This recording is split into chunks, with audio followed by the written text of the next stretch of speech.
Tak veru. Už nás tu na Vrcholinci žije len 95 ľudí. Máme tu jednu studňu. Stojí uprostred dediny. Obchod, ktorý je aj krčmou. Cintorín, pri ňom kostol a starú zvonicu, čo nám 3 razy za dňa zvoní. Len školu už nemáme, lebo ostalo tu len 5 detí. Či je tak hlboká, ako je široká, skočila by do nej. Skočila by do nej. A pri tej studnienke...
Ja sa volám Peter Kupčo, najradšej sa hrávam na indiánov, na zbojníkov a na skovávačku. Po týchto starých dvoroch, lebo sú nás starí ľudia, tak nás nedohonia. Milí rodičia, starí rodičia a všetci naši drahí, odovzdať od vašich najbližších úprimné pozdravy a srdečné gratulácie k vzácnym jubileám. Vzácneho výročia 93 rokov sa dožil jubilant Vojtech Vajdula z Rudnian. 3 synovia s manželkami, 3 dcéry s manželmi, 12 vnúčat, 5 pravnúčat ďakujú pri tejto príležitosti drahému oteckovi, starému a prastarému oteckovi za starostlivosť a lásku. Želajú mu všetko dobré, aby sa zdravý dožil aj z tých narodenín. Pravnúčatá posielajú vrúcne bosky. Tento dom malujem 3 razy do roka. Na Vianoce, na Veľkú noc a na odpust. Na ružovo a na zeleno.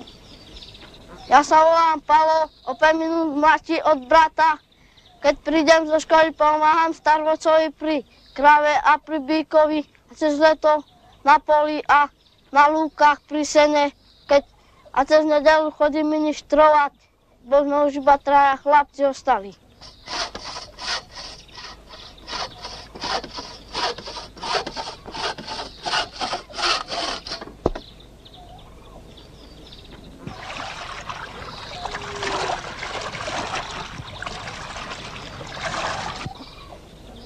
Máme prasiatko jedno, 6 oviec, kravičku, 3 sliepky. Ale nie sú prchnuté, sa viac nemáme, musíme všetko kupovať teraz.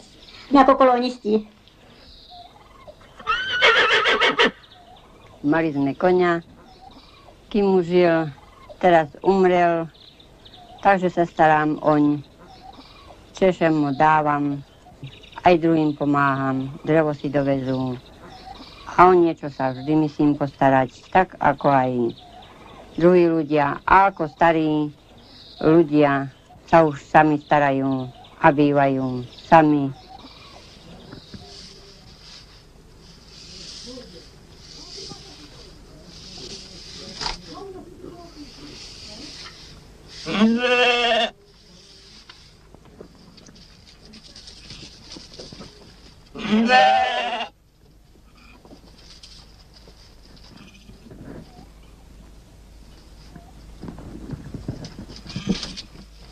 Tie ovečky patria už tu, no a k nás sme si tak na ne navykli v týchto vrchoch, horách, že už bez nich by sme nemohli byť. Tento kabát nosím už od pijavy.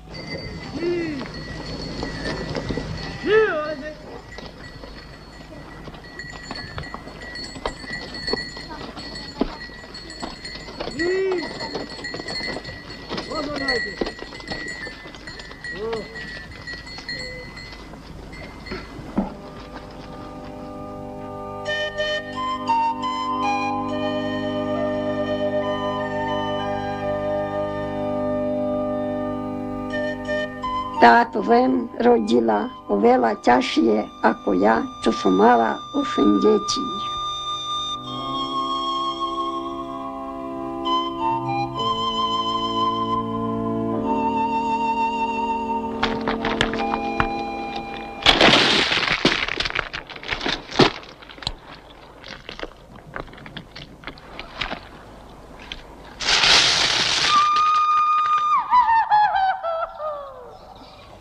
Volám sa Peťo, najradšej z roka mám Vianoce a Veľkú noc. Na posledné Vianoce som si trocha ďugnul.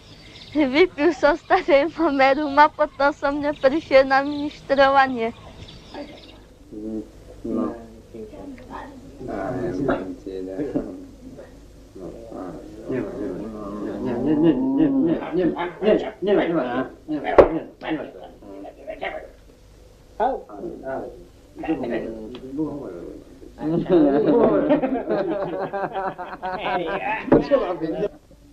Možno, že je mnoho rušivých momentov v našom terajšom živote.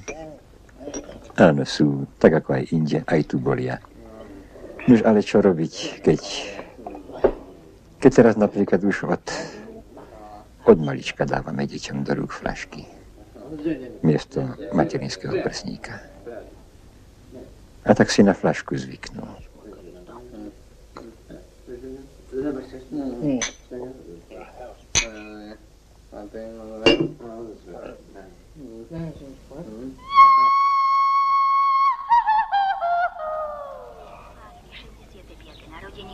I 42. výročie Sobáša. Syn s manželkou, dcéry Erika, Ľudmila a 5 vnúčat želajú drahým rodičom a starým rodičom. No viete, ako to bývávalo niekedy na dedinách. Ženili sa, vydávali sa medzi sebou. Krásnych spoločných rokov. Starých rodičov za všetkých vrúcne objíma. Starý, veď hýbaj, nerúbaj tie drva. Veď ťa už berú do tej kamery, hýbajú vnúka.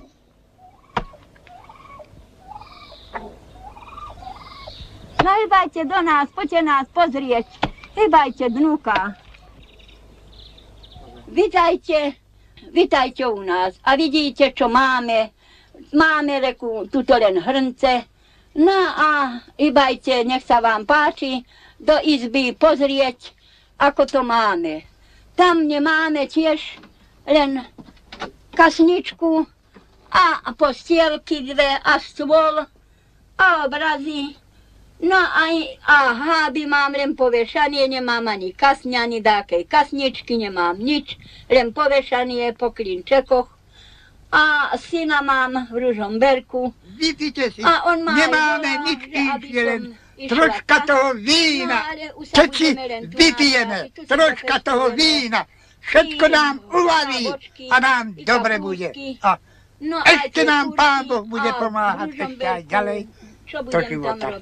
Jablčkovo víno, tých 6-7 korún, ešte si obetujeme a si kúpime a pijeme, a len tak nám je už potom dobre.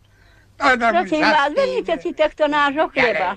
Aký my máme, taký aj vám dáme, len nás neohrte, len si vezmite, čo už je akýkoľvek, len si vezmite a zajedzte si. Mám syna v Ružomberku. On je pri stanici, on je neviem, čo tam robí, čo nerobí, ale volá ma zo dňa na deň aj s ženou. No ale ja do parku sedieť nepôjdem. Ja si radšej tuto sadnem pod liesku a tam budem sedieť pod krom a nepôjdem do mesta. Tu mám túto svatú knižku. Kto sa Pána Boha nespustí, ani Pán Boh ho neopustí. V tejto svatej knižke je napísané všetko o tomto svete.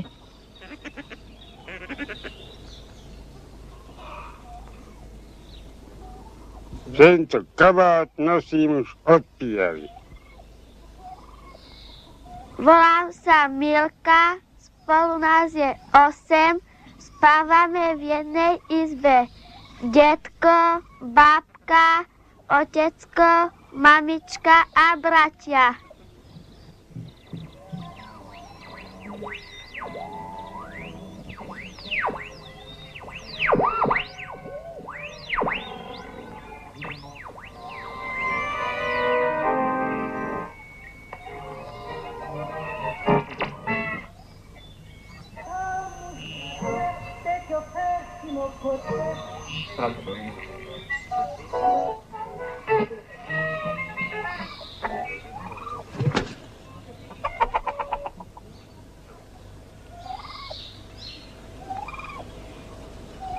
Dakedy to bol krásny dlhý dom, v ňom bývali 4 rodiny a keď odtiaľ odišli, tak sa to potom vyrezávalo a spálilo. Teraz ostal len tento jeden kúštiček z neho. Toto spáli po mne.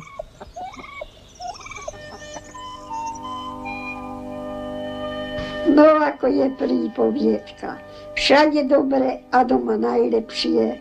Keď si na svojich prahoch si odkrojíš i chleba, ani ťa nič netrápi, myslíš si urobiť, čo sa ti dá.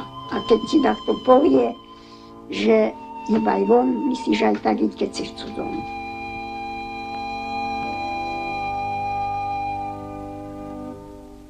Všetko ma nehalo. Rodičia ma nehali, otec ma nehal, mať ma nehala, žena ma nehala. Deti sme nemali. Žena bola chybou. Keby som bol mal aspoň jedno, už by mi to bolo inakšie bývalo.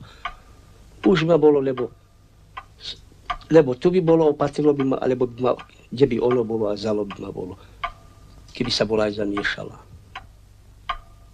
Keby som mal aspoň jedno dieťa, to by bolo, už by ma kto opatriť. Ale keď nemám nikoho, tak je nič. Keď som na tomto svete sám, úplne sa trápim. Ja sa nemám s kým zhovoriť. Jedna stena, druhá, tretia, štvrtá. Čo mi jedna stena povie?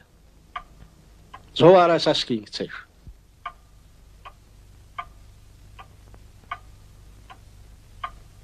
Je obrázky.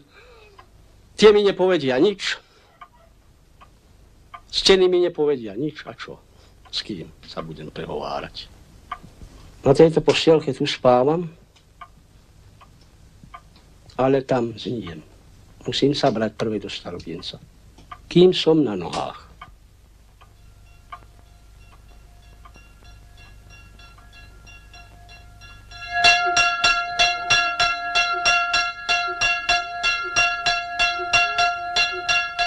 Na tomto zvone nevie nikto zvoniť, iba ja. Keď ja zomriem, už na tom zvoniť nikto nebude.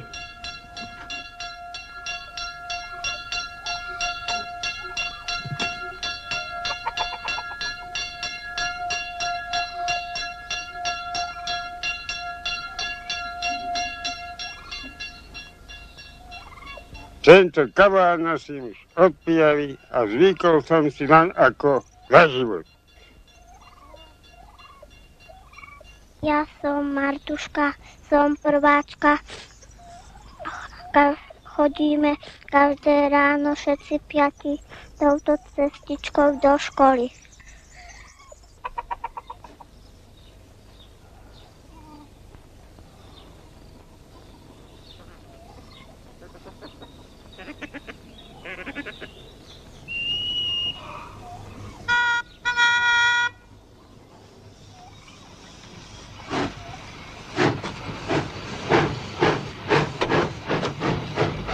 Ja viem, že tie deti raz keď dorastú, že tie odídu dole do Ružomberka. Ja som tu prežila celý svoj život. Ja som sa tu narodila, ja tu chcem aj zomrieť. 8, 7, 6, 5, 4, 3, 2, 1.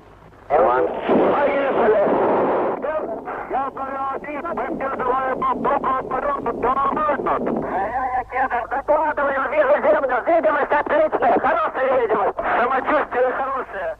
Настроение бодрое, продолжаю полет.